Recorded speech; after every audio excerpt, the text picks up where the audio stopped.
Welcome back to another new video in SD Bio, Life with life science. দেখো, মাধ্যমিক 2026 পরীক্ষা শেষ হলো, মোটামুটি ভালো এবং কিছু খারাপ নিয়ে পরীক্ষাটা শেষ হলো। বেশিরভাগ ছেলে মেয়ের অঙ্ক এবং ভৌত বিজ্ঞান নিয়ে কিন্তু কিছু ডাউট রয়েছে, কিন্তু সেই নিয়ে কিন্তু বড় সুখবর রয়েছে, আজকে সেটা তোমাদের জানাবো। তার সঙ্গে এই মাধ্যমিক পরীক্ষার পর যে প্রশ্নগুলো আমাদের মনে উঠে আসে, যে রেজাল্ট কবে বেরোতে চলেছে সেই সম্পর্কে জানাবো। হেড এক্সামিনারদের জন্য কত টাইম দেওয়া হয়েছে আপলোড করতে, যেখান থেকে আমরা রেজাল্ট বেরোনোর ডেট নিয়ে জানতে পারবো।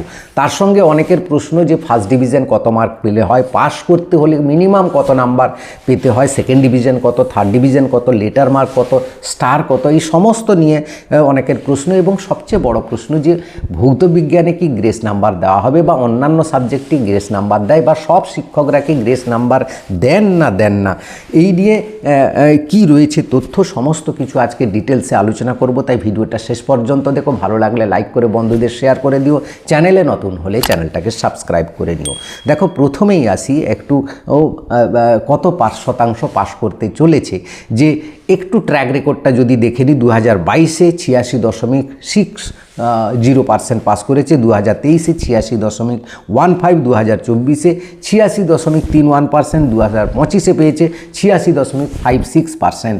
তাহলে 2026-এর সামনে ইলেকশন রয়েছে কয়েকদিন পর রেজাল্টের মধ্যে, তাহলে কি এখানে 90%-এর কাছাকাছি পাস করতে চলেছে, সেই নিয়ে একটু পরে আসছি। প্রথমেই যেটা আসছে অনেকের প্রশ্ন, যে ফার্স্ট ডিভিশন কত মার্ক পেতে হয় বা পাস করতে হলে কত পেতে হয়। দেখো, তোমাদের 7টা সাবজেক্ট আছে, 7টা সাবজেক্টে প্রতিটা সাবজেক্টে মিনিমাম তোমাকে 25 পেতে হবে রিটেন এবং প্রজেক্টের মার্ক নিয়ে। তুমি রিটেনে যদি 15 পাও, প্রজেক্টে 10 পাও, 25 পেলে তুমি কিন্তু পাস। অর্থাৎ 7টা সাবজেক্টে 25 সাথে 175 তোমাকে টোটাল পেতেই হবে। তুমি যদি 200 পাও, টোটাল 200 পেয়েছো, কিন্তু কোনো একটা সাবজেক্টে 25-এর কম পেয়েছো রিটেন এবং প্রজেক্ট মার্ক নিয়ে, তাহলে কিন্তু তুমি ফেল করে যাবে, একটা সাবজেক্টে ফেল করে যাবে। পরের বছর সেই একটা সাবজেক্ট দিতে পারো বা সবগুলো সাবজেক্ট কিন্তু পরীক্ষা দিতে পারো। এবার আছে সেকেন্ড ডিভিশন। ফার্স্ট ডিভিশন কততে হয়? দেখো, সেই 60% পেলে ফার্স্ট ডিভিশন, 7টা সাবজেক্ট 6 7 42, অর্থাৎ 420 তোমার টোটাল এগ্রিগেট মিনিমাম পেতে হবে, তবেই তুমি কিন্তু ফার্স্ট ডিভিশন, অর্থাৎ 420-র উপরে পেলে তুমি কিন্তু ফার্স্ট ডিভিশন, বা 420 পেলে ফার্স্ট ডিভিশন।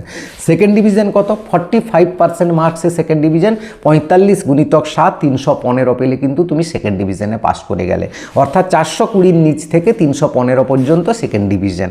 এবার থার্ড ডিভিশন কত না, সেকেন্ড ডিভিশনে পরে, অর্থাৎ কমপক্ষে 25% নাম্বার পেলে, 175 পেলে তুমি পাস, অর্থাৎ 315-র নিচ থেকে 175 পর্যন্ত যাই নাম্বার পাও না কেন, তুমি কিন্তু থার্ড ডিভিশনে পাস করলে।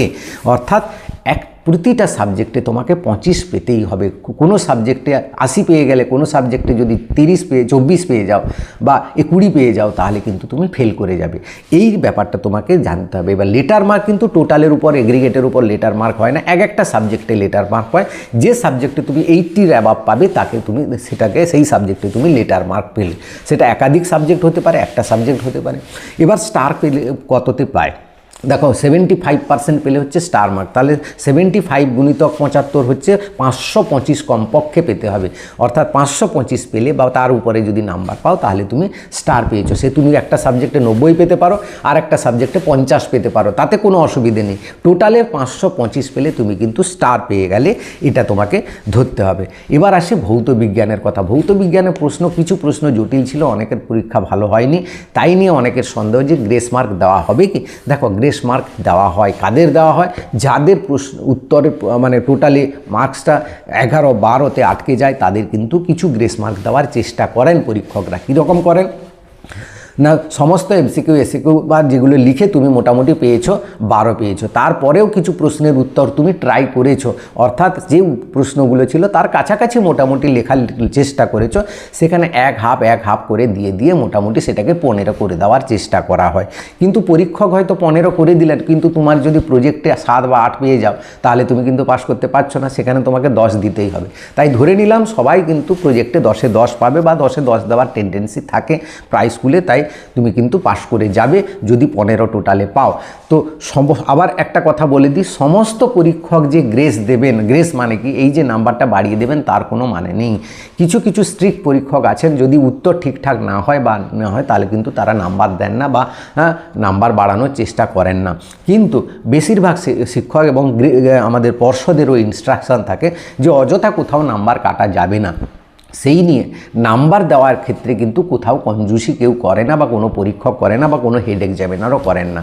তাই তোমাকে তুমি যদি মোটামুটি ঠিক যা লিখে থাকো সেখানে কিছু না কিছু তোমাকে নাম্বার দেওয়া হবে, এটা তুমি ধরেই নিতে পারো। নাম্বার তোমার কাটার কোনো প্রশ্ন ওঠে না বা কেউ কাটবেন না রেগে মেগে, সেগুলো নিয়ে ভয় পেও না।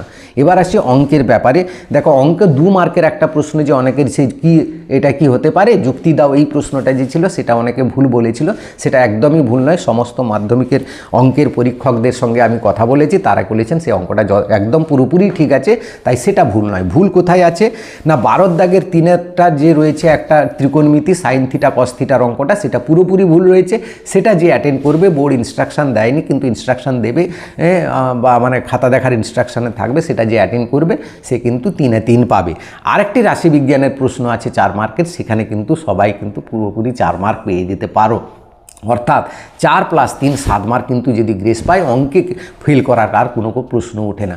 তবু সেক্ষেত্রে সেই একই যুক্তি, সেই অঙ্কটা যদি কেউ ঠিকঠাক মানে যদি কেউ অ্যাটেন্ড করে থাকে তবেই সে নাম্বার পাবে। যারা অ্যাটেন্ড করবে না, যারা দাগ নাম্বার, শুধু দাগ নাম্বারটা দিলেই সে নাম্বার পাবে, দাগ নাম্বার দেয়নি তারা কিন্তু দাগ নাম্বার দিবে না বা নাম্বারটা পাবে না। এবার আসি গ্রেস কাদের দেওয়া হয়। গ্রেস তাদেরই দেওয়া হয় যাদের পাস করতে 2-1 নাম্বার বাকি রয়েছে, তাদের দেওয়া। অর্থাৎ 12-র নিচে 10-এর নিচে তুমি যদি পেয়ে যাও বা তাহলে কিন্তু গ্রেস পাবে না। 10 থেকে গ্রেস দেওয়ার চেষ্টা করা হয়, কারো কারো খাতায় হাফ করে বাড়িয়ে মোটামুটি 15 করার সুযোগ থাকে। কারো কারো ক্ষেত্রে সে দেখা যায় MCQ SAQ করেছে আর কিছু করেনি, তার ক্ষেত্রে নাম্বার দেওয়ার জায়গা থাকে না, সে গ্রেস পাবে না। বা কারো কারো খাতায় দেখা গেছে যে MCQ SAQ যা হোক মোটামুটি ভুলভাল করেছে, তারপরে শুধু প্রশ্নগুলো তুলে গেছে, একটা উত্তর ট্রাই করেনি, তার ক্ষেত্রেও নাম্বার দেওয়ার জায়গা থাকে না। তাই এই জায়গাটা খেয়াল রাখবে। তুমি যদি উত্তরের জন্য কোনো বড় প্রশ্ন ট্রাই করে থাকো, কিছু লিখে থাকো, তাহলে সেখানে মোটামুটি ঠিক হলে কিছু কিছু নাম্বার দিয়ে কিন্তু গ্রেস দেওয়ার একটা প্রবণতা থাকে বা পরীক্ষক পাস করিয়ে দিতে চান, কাউকে ফেল করাতে কেউ চান না। বোর্ডও কিন্তু ফেল করাতে কাউকে চায় না, কোনো পরীক্ষকও ফেল করাতে চায় না, কোনো হেড এক্সামিনারও ফেল করাতে চায় না। সবাই চায় ওই ছেলেটা পাশ করে যাক। তাই এইটা নিয়ে তোমাদের কিন্তু সন্দেহ থাকার উচিত নয় যে কোথাও নাম্বার কেটে কমিয়ে দিতে পারে। মোটামুটি লিখলে তুমি কিন্তু নাম্বার পাবে এবং সেটাই তুমি পাশ করে যাবে বলে আশা করা যায়। এবারে তাহলে প্রশ্ন যেটা আসছে, কত শতাংশ পাস করেছে। রেকর্ডটা তোমাদের প্রথমেই বলে দিয়েছি এবং কবে রেজাল্ট বেরোতে চলেছে এই নিয়ে বলবো। দেখো 2025-এ 86.56% পেয়েছে এবং এবারে কিন্তু এটা ক্রস করবে, অর্থাৎ 87 কিন্তু ক্রস করে যাবে বা 88% পাসও করে যেতে পারে। তার কারণ হচ্ছে এই ফেব্রুয়ারি মাসের শেষের দিকে কিন্তু আমাদের ইলেকশানের ঘোষণা হয়ে যাবে এবং সেই ইলেকশান কিন্তু এপ্রিলের লাস্ট উইক বা মে মাসের ফার্স্ট উইকে ইলেকশান হওয়ার কিন্তু সম্ভাবনা রয়েছে। তো তার আগে কিন্তু রেজাল্টটা বেরোবে। দেখো প্রত্যেকবারেই দেখা গেছে, গত বছর 22শে ফেব্রুয়ারি পরীক্ষা শেষ হয়েছিল এবং 69 দিনের মাথায় পরীক্ষার রেজাল্ট বেরিয়েছে। এবারে 12ই ফেব্রুয়ারি পরীক্ষা শেষ হয়েছে, রেজাল্ট বেরিয়েছে কি বেরোবে 69। এবারে কিন্তু খাতা দেখার ক্ষেত্রে কিন্তু কিছু সময় কমিয়ে দেওয়া হয়েছে, প্রতিটা লটে 1-2 দিন করে কমানো হয়েছে গতবারের তুলনায়। অর্থাৎ রেজাল্ট যে আবার গতবারের তুলনায় অর্থাৎ 69 দিনের তুলনায় কিন্তু 2-3 দিন আগে বেরোবার সম্ভাবনা রয়েছে। অর্থাৎ এপ্রিলের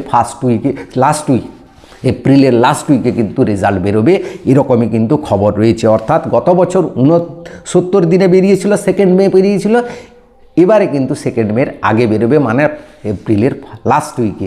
অর্থাৎ জাস্ট ভোটের আগে রেজাল্ট বেরোবে। অর্থাৎ ভোটে একটা চমক দেওয়ার ব্যাপার রয়েছে।